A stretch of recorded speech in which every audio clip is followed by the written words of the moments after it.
Hello বন্ধুরা, আবার চলে এসেছি আর একটা নতুন ব্লগ নিয়ে। আর এটা হচ্ছে দীঘা পার্ট 2। তো দীঘা পার্ট 1-এর ব্লগ আমি আগের দিনই শেয়ার করে দিয়েছি।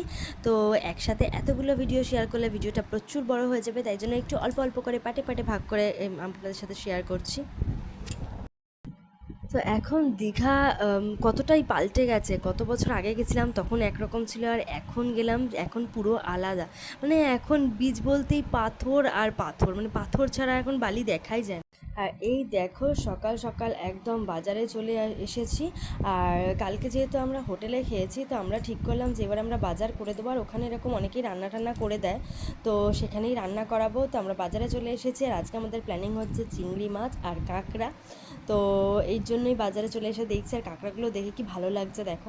আর হ্যাঁ, যেটা কালকে তোমাদের আমি বলেছিলাম না, যে আমাদের চারতলায় বড্ড প্রবলেম হয়ে যাচ্ছে, যেহেতু আমার শাশুড়ি মা রয়েছে আমাদের সাথে, তাই জন্য চারতলা থেকে বারবার নামা ওঠা করতে একটু প্রবলেম হবে। আর এখানে যখন এসেছি থরি হোটেলের ভেতরে বসে থাকতে এসেছি, ঘুরতে যাব, বারবার বেরাবো, এই চা খেতে যাবো, একটু নিচে যাব, এই করতে করতে অনেকবারই প্রায় বেরানো হবে। আর যেহেতু আমাদের এই হোটেলটায় লিফট নেই, তাই জন্য চারতলায় থাকাটা একটু প্রবলেম হয়ে যাবে আমার শাশুড়ি মায়ের জন্য। তাই জন্য আমাদেরকে রাত্রিবেলাতেই এই রুমটাতে শিফট করে দেওয়া হয়েছে, আর এটা হচ্ছে ফার্স্ট ফ্লোরে। তো সত্যি কথা বলতে এই রুমটার থেকে আগের রুমটা আমার একটু বেশি ভালো লেগেছিলো, কারণ আগের রুমটায় রান্নাঘরও খুব সুন্দর ছিল, রান্নাঘরটা আর বাথরুমটাও খুব সুন্দর। বাথরুমটা ছোট ছিল ঠিকই, কিন্তু বাথরুমটা খুবই সুন্দর ছিল। আর এই বাথরুমটা তুলনামূলক একটু বড়, কিন্তু রং ঠংগুলো একটু কেমন ছিল দেখে আমার আগেরটাই বেশি, মানে আগের রুমটা একটু ঝকঝকে চকচকে বেশি ছিল। তো আর এই রুমটা একটু মনে হচ্ছিল বেশি ইউজ করা।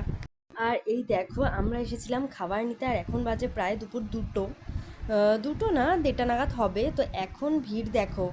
আর এখন ভিড়টা কেন জানো, এখন প্রচণ্ড ভাটা চলছে, আর ভাটাতে জল পুরো পিছিয়ে গেছে, আর এখানে একটু বীজ দেখা গেছে, মানে বীজ বলতে আমরা যেটা বুঝি আর কি বালি। তো এখন তো নিউ দীঘা বলো ওল্ড দীঘা বলো, বালির কোনো সিনই নেই, শুধু পাথর আর পাথর। তো সব প্রত্যেকের মুখে মুখে একই কথা। তো না, একটু হেঁটে গেলে কিন্তু বালি পাওয়া যায়, সেটা আমরা পরে বার করেছি। তো আর এই দেখো আমরা বিকেলবেলা ঘুরতে বেরিয়ে পড়েছি, আর আমরা যেহেতু ওল্ড দীঘাতে রয়েছি, তো ওল্ড দীঘা থেকে আমরা নিউ দীঘাতে যাচ্ছি টোটো করে। আর যেতে যাওয়ার পথেই মন্দিরটা দেখতে পেলাম, যেটা নতুন দীঘাতে হয়েছে, জগন্নাথ ধাম। তো এইটা না, আমাদের যে হোটেলটা আমরা রয়েছি সেখান থেকে একদমই কাছে, প্রায় 5 মিনিট হাঁটা পথেই মন্দির। তো আমরা ঠিক করলাম পরের দিনেই মন্দিরে আসবো, কিন্তু সেটাও হেঁটে হেঁটে, কারণ টোটো একটুও দরকার নেই। তার জন্য আমরা এখন যাচ্ছি নিউ দীঘা।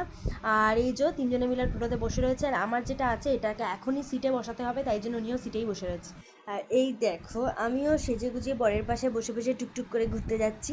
আর যাই হোক, তো আমি ফার্স্টে ভেবেছিলাম চুলটা ছাড়বো বুঝলে, কিন্তু এত গরম, এত মারাত্মক গরম, এই বিকেলবেলায় এত গরম লাগছে, চুল ছাড়ার কথা মাথাতে আসছে না। ভাবলাম যা ফটো ভিডিও করব, চুল ছেড়ে তারপরে করবো, এখন তো বাধা থাক।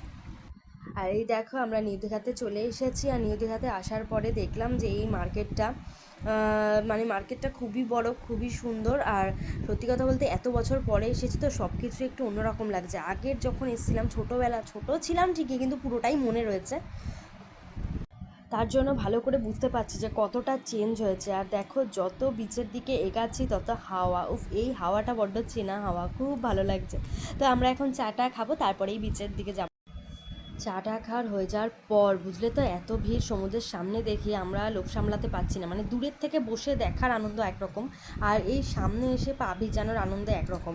আর মেয়েকে মায়ের কাছে দিয়ে, তাই জন্য মানে একটা ছোটোখাটো পাথর দেখিয়ে মাকে বসিয়ে রেখে, আর মায়ের কাছে আমার মেয়েকে দিয়ে আমরা দুজন চলে এসেছি একটু পা ভেজাতে। যে ঢেউটা আসবে, লাফাবো, একটু গায়ে ছিটা লাগবে, এটার থেকে মজা আর কী হতে পারে বলো। তো হেভি দারুণ লাগছে, দারুণ ওয়েদার। আর নিউ দীঘার অ্যাম্বিয়েন্সটা একটু অন্যরকম, আর ওল্ড দীঘার অ্যাম্বিয়েন্সটা একটু অন্যরকম, কিন্তু দুটোই দারুণ। আর সত্যি কথা বলতে আগে না, আমি মানে আমাদের মানে আমি যখন এসেছিলাম ছোটোবেলার ওই টাইমটায় ওল্ড দীঘাটায় না অতটা কেউ যেত না, বা ওল্ড দীঘাটায় শুধুমাত্র মার্কেটিংয়ের জন্যই হয়তো ব্যবহার করতো, বা কম যেত মানুষ। নিউ দীঘাতেই পুরোটাই, বেশিরভাগটাই নিউ দীঘায়, মানে থাকা খাওয়া সব কিছু নিউ দীঘাতেই ছিল। কিন্তু এখন কিন্তু ওল্ড দীঘাও প্রচণ্ড পপুলার হয়ে গেছে। আর সবথেকে বড় কথা, এরকম পা ভিজিয়ে না শান্তি পাওয়া যাচ্ছে না, মনে হচ্ছে কি ওইখানটা গিয়ে বসে পড়ি আর পুরো গায়ের মধ্যে জলটাকে নিয়ে নিই। মানে এখন স্নান করতে ইচ্ছা করছে, স্নান করতে, বুঝেছি। যেহেতু বিকেলবেলা সেজে গুজে এসেছি, তাই জন্য আর এই রিস্কটা নিলাম না।